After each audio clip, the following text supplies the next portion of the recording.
반갑습니다. 본부장 윤영봉입니다. 반갑습니다. 윤석열이가 이랬답니다. 그때부터 학력 그거 많이 보셨죠?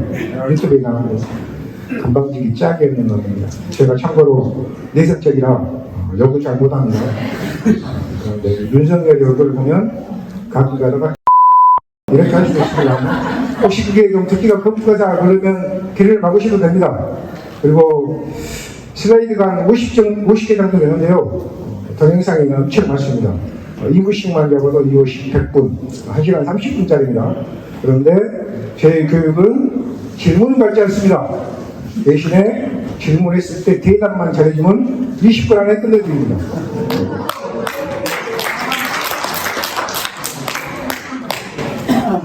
혹시 오늘이 무슨 날인지 아시는 분? 하반기 연수기획이다. 하반기 연수기획. 오늘 아주 전 세계적으로 큰 이슈가 있는 날인데. 그렇죠. 그래서 미국 대선은 우리같이 직선제가 아닙니다. 간선제입니다. 쉽게 말해서 우리 노동조합으로 말하면 대의원들이 위원장을 뽑는 겁니다. 이거를 설명했던 사람이 그 알렉산더 해밀턴이라는 미국 엄청 유명한 정치인이랍니다. 저는 본 적이 있는데 여러 말을 했답니다. 대통령 선거는 대통령직에 적합한 자기를 분별할 수 있고 자신의 선택을 뒷받침하는 동기와 근거를 충분하게 판단할 수 있는 가장 뛰어난 역량을 갖춘 사람들에 의해 이루어져야 한다. 미국 대선을 이렇게 뽑습니다. 윤석열이 아까 처음에 동영상 봤을 때는 아주 호기로웠습니다. 그리고 그걸 바탕으로 대선 출마하게 됩니다. 국빈의 생활을 하고 배운 것이 없는 사람은 자유가 뭔지도 모를 뿐 아니라 자유가 왜 개인에게 필요한지에 대한 필요성 자체를 느끼고 못합니다. 이렇게 해도 대통령의 당선이 됐습니다. 그리고 취임선서 할 때 나는 대한민국 대통령으로서 헌법을 수호하고 국민의 생명과 안전을 지킬 것을 굳게 다짐합니다. 라고 선서합니다. 맞는 것 같아요? 윤석열이 가고 있는 다짐은 나의 측근과 우리 마누라가 지키는데 굳건한 마음을 가지겠다. 지금 이렇게 하고 있는 거죠. 요즘에 최근에 많이 보셨죠?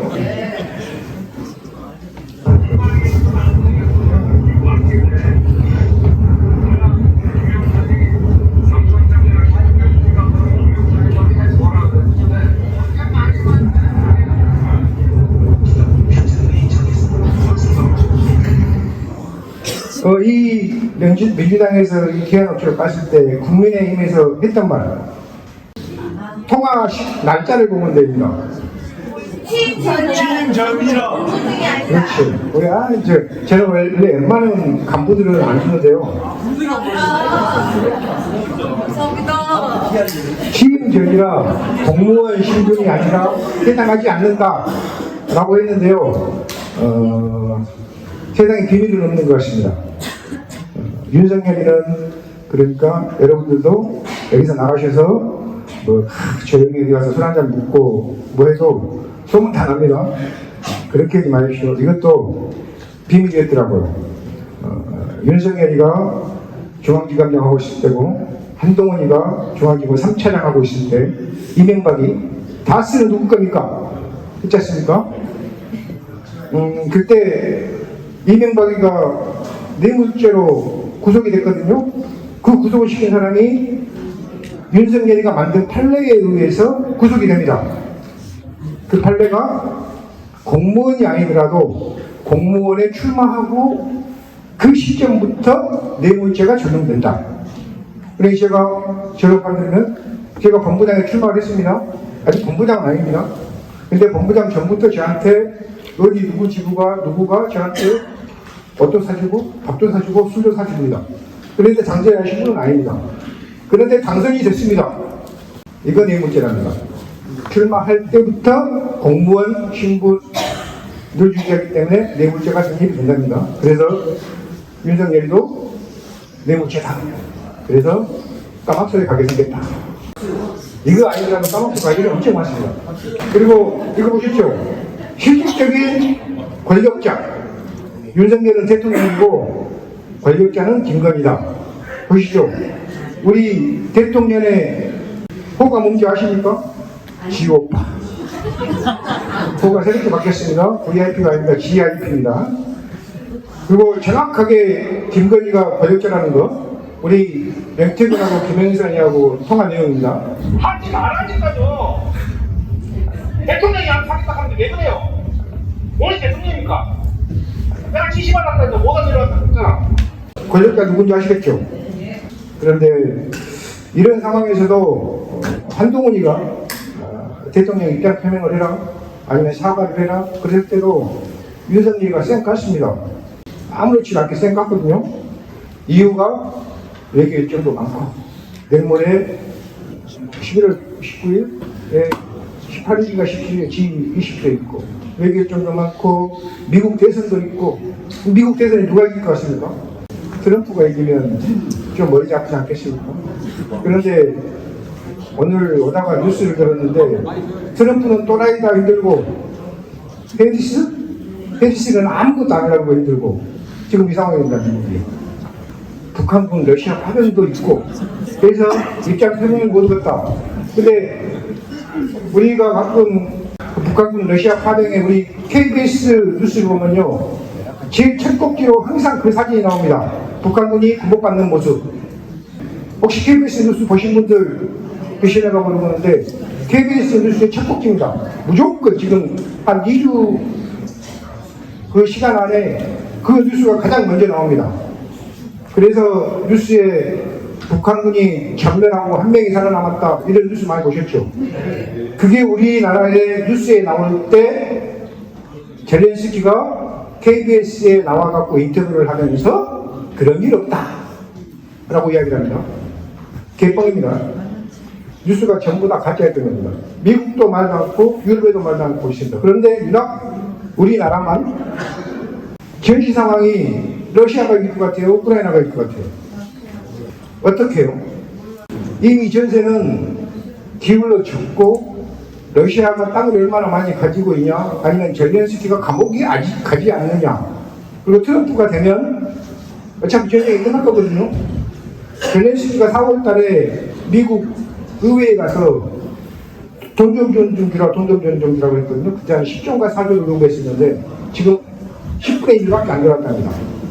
전쟁이 안 된답니다. 그리고 크루크스라는 곳에 지금 우크라이나군이 집결하고 있는데요. 그 안은 러시아는 거기 신경도 안 씁니다. 젤렌스키가 전략을 잘못 짠 것 같아서 그리고 그 우크라이나 그 총장이 잘렸습니다. 전략을 잘못 짜서 지금 크루크스 안에 우크라이나 군이 갇혀있는 상황입니다. 근데 러시아는 돈바스 지역으로 계속 밀고 들어와서 기존에 뺏었던 땅보다 거의 한 4배 정도는 더 많이 뺏었답니다. 그런데 우리가 뉴스로 들었을 때는 러시아하고 우크라이나하고 전쟁을 열심히 해서 우리가 유동이에 그렇지 않습니까? 살상 무기를 지원할 수 있다? 파병할 수 있다? 이런 말 들어보셨죠 뉴스에? 그러면 전세가 바꿔지냐? 바꿔지지 않습니다. 이미 전쟁은 끝났습니다. 지금 우크라이나하고 러시아하고 물밑에서 접촉을 하고 있답니다. 전쟁 끝내자. 휴전 협상을 하고 있는 중인데 우리나라 윤석열은 그냥 우크라이나 가서 예전에 나토 가서 윤석열이 한 말 있습니다. 우크라이나 가서 생적사 사적생으로 싸운다 이렇게 말했습니다. 그때 러시아한테 미움을 엄청 많이 받았습니다. 근데 제가 왜 윤석열이가 자꾸 우크라이나에 지원을 해주고 무기를 지원해주고 이런 거를 가만히 생각해보면 삼부토건을 위해서 그러지 않을까? 아무리 생각해도 우리나라에 득이 되지 않아요. 우리나라하고 우크라이나하고 무역량이 9억 달러밖에 안 됩니다. 9억 달러밖에 안 됩니다. 근데 러시아하고 275억 달러입니다. 여러분 같은 거 들어가야 되겠어요. 기존의 이명박 때부터 남방정책이라고 해서 북쪽으로 가는 정책을 어마어마하게 잘 짜놨습니다. 그리고 문재인 때 신북방정책이라 해서 정책을 꼼꼼하게 30년 동안 다 쌌었는데 윤석열이가 그 정책 자체를 무시하고 끝내버리는 겁니다. 그러면 우리나라는 이제 우리나라 러시아에 나가 있는 기업들은 러시아에서 돈 버는 무기는 틀려버렸다. 오로지 나 죽든지 나의 재산 돌리는 데만 떠난이 돼서 이것도 아마 3분 동안에 재건, 러시아 재건을 목적으로 간다고 그러는데 우리가 이라크 전쟁 터졌을 때 우리 국회 동의에서 파병을 보냈었거든요. 그때도 미국이 보내주라 했었는데 그 목적은 재건 상황일 때 누구도 끼줄게 하고 해서 파병이 됐었습니다. 그런데 재건 사업에 미국이 80%, 유럽 20%, 우리나라는 그냥 저기서 떨어진 콩쿠분이나 받고 있는 그런 입장이었습니다. 우크라이나에 재건 사업이 들어가면 우리나라가 얼마나 받을 것 같아요?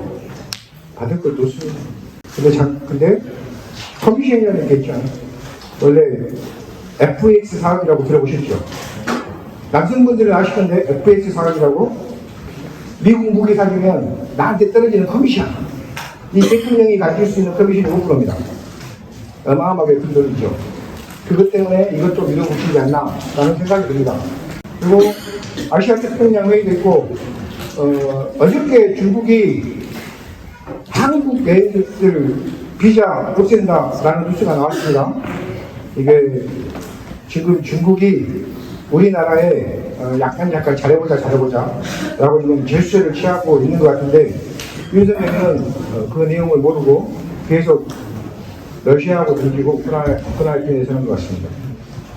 대통령이 직접 평에 아까 그 문자 내용 녹취록에 대한 입장 표명이 어렵다. 윤석열이가 항상 하는 말이 있습니다.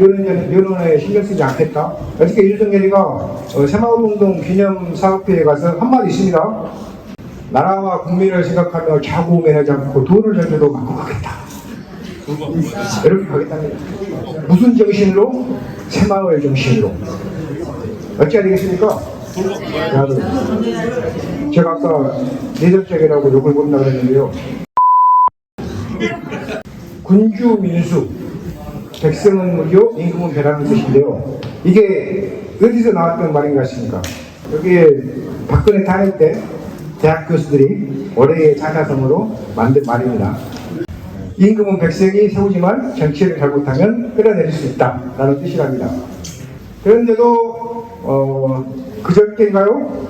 윤석열이 국회에 나오지 않고 국무총리가 계속한 시정연설에서 사직전과제를 당면과제라 미래 세대를 위한 당면과제 절명 위기에 처해 있어서 이 계획은 끝까지 완성해 가겠다라고 했습니다. 윤석열 국정사대과제 의료개혁, 연금개혁, 교육개혁이 있고 노동개혁이 있습니다. 이거는 아까 말했죠.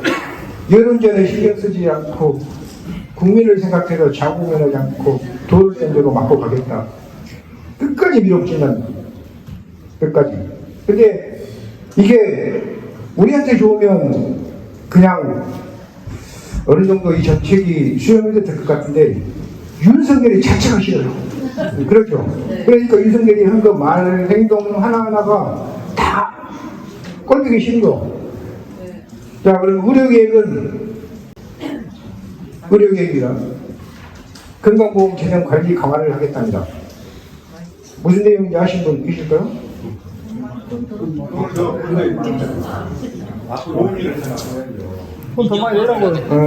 이 말이 지금 우리가 받고 있는 비급여이죠.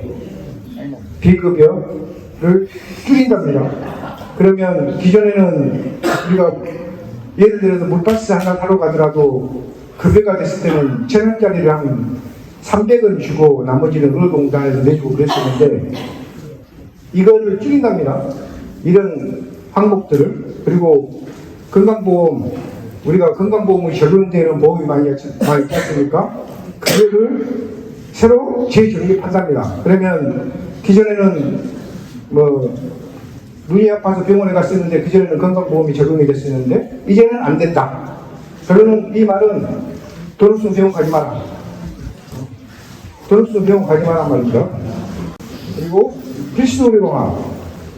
우리가 지금 의료 대란인데요. 2,000명은 어디서 나왔을까요? 김건희가 말했을 것 같아요. 아니, 천공이 말했을까요? 지방이랑 서울 상급병원이랑 해서 그냥 의료를 공평하게 한다 이건데요. 현재 전국에 있는 병원에 지금 아파서 병원 가신 분들 안 계시죠? 가시면 의사가 이렇게 말할 겁니다. 아프더라도 나중에 오십시오. 저녁에는 응급실 문을 닫습니다. 그리고 의료계와 협력 및 규제 완화, 그리고 의료 서비스 접근성 개선이라고 합니다. 이게 뭐냐면 우리나라가 매월 3월 20일 날 유엔에서 세계 행복 지수를 발표합니다. 근데 우리나라 기대 수령이 전 세계 146개국 중에 4위입니다. 그동안에 박정희가 만들어놨던 의료보험 체계입니다. 엄청 좋습니다. 근데 이 모든 걸 지금 윤석열이가 다 바꾸려고 하고 있습니다. 바빠서 꼼짝 못할 때, 벽을 연다. 먹던 약 떨어졌을 때, 벽을 연다. 비대면 진료부터 처방약 픽업까지 아플 땐 나, 닥터나.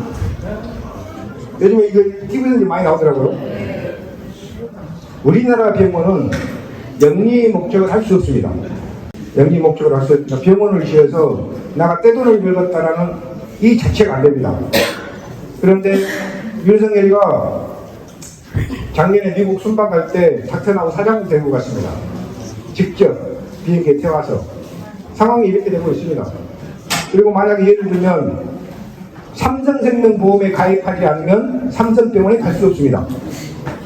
미국의 이 모든 게 보험회사 조화라고 만든 건데요. 미국이 현재 그렇답니다. 어느 보험회사에 들어가지 않으면 그 병원이 시행한 병원에 갈 수 없다. 그리고 그 병원에서 우리 보험 많이 갔습니다. 특약. 그 특약에 해당되지 않으면 아파도 그 병원은 가지 않는다. 그래서 윤석열이는 현재 우리가 법으로 정해놓고 있는 의료는 영리 목적을 할 수 없다는 것을 다 온통 민간 사업자 보험회사 조화라고 하는 사업입니다. 윤석열이를 자세히 보시면 돈하고 연결된 게 많이 있습니다. 고속도로도 있고 그 고속도로 있는데 뭐 흑염소 키웠다고요? 흑염소하고 기러기가 7년 전가요? 그걸 키웠답니다. 별도의 항목으로 그 계산해줘야 됩니다. 예전에 제 사모님이 집에 택지 개발이 들어왔었는데요. 현금판에 논이거든요. 근데 갑자기 논을 까고 체리나무를 심더라고요. 체리나무를. 근데 왜 그랬을까? 체리나무 한 그루 그때 3만 원이었었습니다. 그냥 크지도 않고 죽어도 상관없습니다. 꽂혀져 있기만 하면 그 보상금이 나옵니다. 그래서 윤석열이도 우리 최은순이하고 김건희가 아주 머리가 연특합니다. 연금개혁. 이거는 지금 당장 저도 해당될 거고 우리 새로운 30대 혹시 이하 조합원분들도 계신가요? 어차피 같이 가는 인생이구만. 자, 연금개혁은 납부율 현행 9%에서 13% 올린답니다. 그리고 소득 대체율 받는 돈을 40%에서 42%. 근데 민주당하고 시민단체가 요구했던 소득 대체율은 50%입니다. 그러면 납부율을 4% 올렸으면 대체율 받는 돈도 4%는 올려야겠는데 받는 돈은 4%, 아니 내는 돈은 4% 올리고 받는 돈은 2%. 그러면 좋겠습니까? 안 좋겠습니까? 윤석열이가 이렇게 한답니다. 그리고 교육계획입니다. 교육제도 개선, 디지털 미래교육 강화, 교육적 자율성 및 기반 교육 활성화, 교사 역량 강화. 원래는 PPT가 물음표가 다 있었거든요. 뭔 얘기인지 아시죠? 제가 결혼할 일도 없고 장가 갈 일도 없는데 얘기는 할 일도 없는데 굳이 교육에 제가 무슨 관심이 있겠다고 교육을 장황하게 설명하겠습니까? 근데 대입제도 개선은 우리나라 형식이 이거 동영상 보셨던 분 계실걸요? 어느 순간부터 우리에게 경쟁이라는 건 너무 익숙해지고 마법되지 않으려면 경쟁에서 살아남아야 합니다. 치열하게 경쟁해야 경제 성장을 이룰 수 있다. 모두가 지면 안 된다. 반드시 이겨야 한다고 말합니다. 어떤 경쟁력에 대해서는 잘 묻지도 답하지도 않습니다. 그래서일까요? 경쟁 속 우리들은 그리 행복해 보이지 않습니다. 무엇 때문일까요? 그리고 지금 우리는 어떤 경쟁을 하고 있는 것일까요?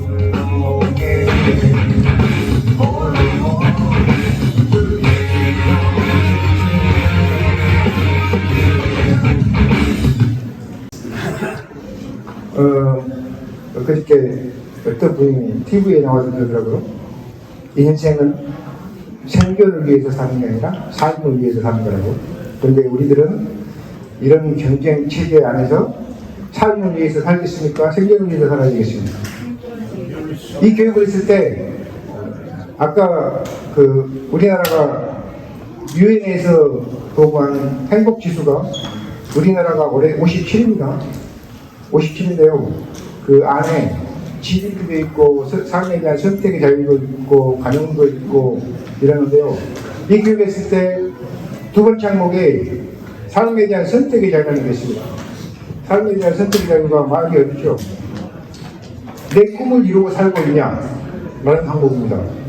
혹시 이 교육했을 때 전업지구 동지들만 빼고 전업 동지들은 자기 꿈의 삶의 선택을 하고 지금 살고 있다고 이야기했습니다. 삶의 선택의 자유를 오롯이 자기들이 내 꿈을 이루고 살고 있습니다. 그런데 하다 보니 그 꿈을 이루고 살긴 살았었는데 국악단을 폐지하네, 공단을 만드네 하고 있는 와중입니다. 만약에 여기서 나는 태어나서 공무직이 될 거야 라고 꿈을 펼친 사람 계실까요? 아니면 나는 나중에 커서 행정직군이 돼갖고 민원실에 앉아서 민원인이 오면 소상은이 상세하게 말도 이쁘게 하면서 이렇게 민원인을 응대할 거야. 나이들이 그랬던 사람 있습니까? 아무도 없습니다. 그냥 생존을 위해서 사는 겁니다. 낙금하고는 무관합니다. 혹시 저 전직이 뭔지 아시죠? 저는 한 권투를 한 20년 넘게 했습니다. 쉽게 말하면 선출입니다. 선출인데요. 원래 꿈은 그렇지 않습니다. 올림픽에 나가서 금메달을 따는 거예요. 그러면 금메달을 따면 기념관을 지어줍니다. 그리고 연금이 평생 나옵니다. 그런데 어느 순간 내 꿈을 펼칠 수가 없습니다. 먹고 살게 바쁘지. 노가다를 해야지. 내 호주머니에 한 푼이라도 있어야지. 제가 언제 올림픽에 나가서 금메달 딸 거 이런 꿈 꾸지를 못합니다. 여러분들도 이거 한번 생각해 보시고 혹시라도 지금 꿈을 이루고 살지는 못하더라도 나의 취미가 무엇이든지 아니면 또 내가 좋아했던 게 무엇이든지 한번 생각해 보시면서 한번 그 꿈을 약간이라도 성취해 보시기 바랍니다. 그리고 두 번째 디지털 및 미래교육 강화라고 있는데요. 윤석열이가 모든 교과서를 디지털 AI화로 한답니다. 근데 이거는 유럽에서는 실패한 정책입니다. 얘들이 창의력도 있어야 되고 개인적인 사고를 가져야 되는데 이 AI가 모든 걸 다 해준답니다. 그래서 얘기들이 사고를 하지 않는답니다. 그리고 혹시라도 여러분들 지금 핸드폰 많이 보시는데요. 혹시 전자책 읽어보신 분들 아시겠지만 전자책하고 정의로 된 책하고 읽으면 많이 틀린답니다. 전자책을 읽으면 눈동자가 한 군데에 고정이 돼 있어서 정신적으로 굉장히 힘들어진답니다. 그런데 우리가 정신적으로 돼 있을 때는 눈가를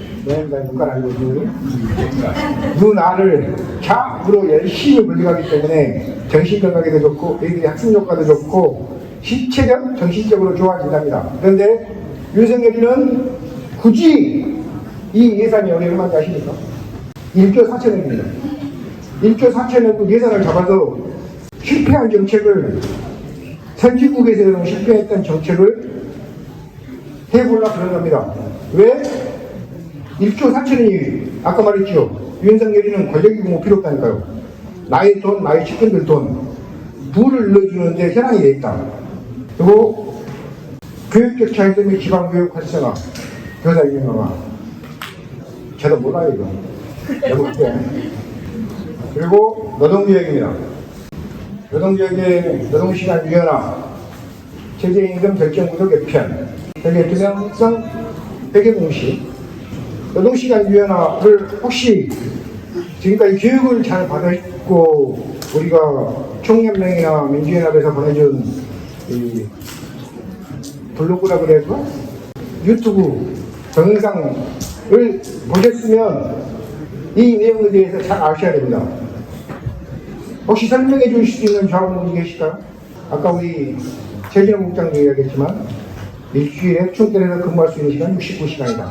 그래서 노동조합에서 반대하는 이유는 과로사.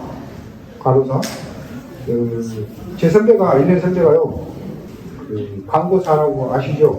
이 간판 만드는데 이 일을 하다가 IMF 터져서 망해서 8,000순대 아시죠? 8,000순대라고 순대. 8,000순대를 했었습니다. 근데 광고사는 낙역이라고 저녁에 내십니다. 근데 8,000순대를 보시면 거의 다가 저녁에 한 새벽 1~2시까지 장사를 합니다. 이 양반이 주간이 바꿔야 됩니다. 우리가 주야를 받던 게 야간 작업은 암 발생률이 엄청 높다고 이야기합니다. 그런데 8,000순대하고 한 2달 만에 죽었습니다. 몸이 적응을 하지 못한 거예요. 신체적, 정신적으로 피폐해지는 겁니다. 그래서 그 양반 쓰러지는 걸 모친이 보셨답니다. 모친이 봤는데 화장실에서 속을 보다가 그대로 떨어집니다. 병원에 가는 말 이야기했지 않습니까? 정신적 건강, 정신적, 신체적 적응을 못한 겁니다. 야간 작업이 이렇게 늦었습니다. 근데 윤석열이는 뒤지든가 말든가 그도 못 된다. 배우도 모든 것들이 뭔 장애를 외쳐요. 돈을 못 보면 불량식품이라도 먹어야지. 이거 제가 말 안 합니다. 윤석열이 한 말입니다. 아시죠? TV에도 다 보시면요. 그리고 최저임금 결정구조 개편, 우리 민주노총이 외치는 구호가 뭡니까? 불평등을 타파하고 평등사회를 이룩하자. 그런데 최저임금을 서울은 10,000원 주고 전라도는 8,000원 주고 대구는 보수께 11,000원 주고 차별, 그것도 업종별로 차별. 편의점은 8,000원 주고 식당에서는 고생 10,000원께로 9,000원 주고 퀵서비스는 고생이 더 많은께로 12,000원 주고 이러면 되겠습니까? 안 되겠습니까? 노조에게 투명성 강화. 우리 이것 때문에 총연맹이나 우리 민주연합도 엄청 시끄럽습니다.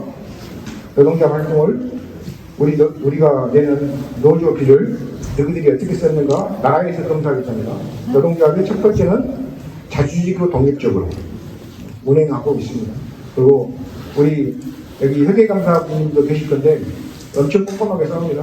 제가 13년 전에 한국노총에서 민주노총으로 세워놨을 때 도곡 어디냐 대전? 유성인가요? 도곡원천이라는 데서 대의회대회를 했었습니다.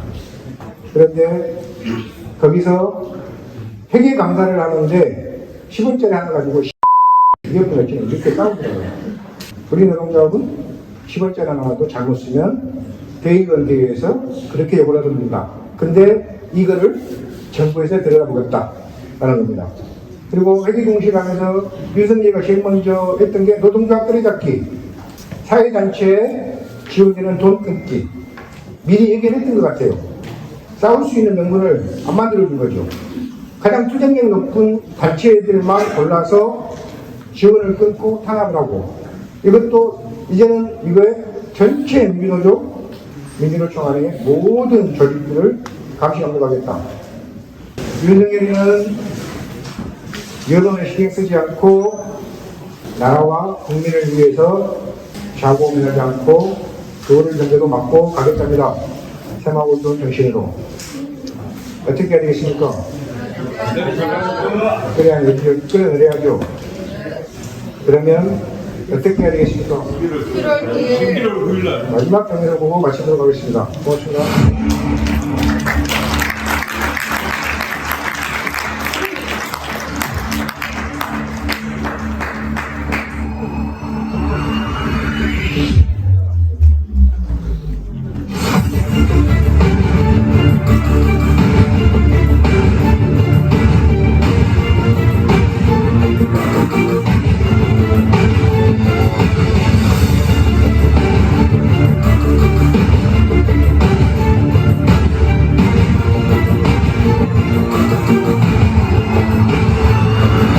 그리고 이태원 참사 부실대응 혐의로 재판에 넣은 1심법원이 무죄를 선고했습니다. 임시 세방만큼이나 헛수였던 건 지자체의 경기도 비용입니다. 화성의 리튬 배터리 제조 공장에서 보이나 지금까지 22명이 숨지고 구급차에서 응급 환자가 숨지는 일이 되풀이되고 있습니다. 중거리 특검법과 대장동 50억 클럽 특검법에 대해 거부권을 이승만 전 의사했습니다. 대통령이 12년 동안 45회, 이 대통령이 2년 반 동안 24회고 검찰이 도이치모터스 주가 조작 의혹을 받는 김건희 여사에 대해 불기소 결정을 내렸습니다. 김영선 전 의원의 공천은 김건희 여사가 발제해줬다는 명태균 씨의 녹취를 공개한 당시는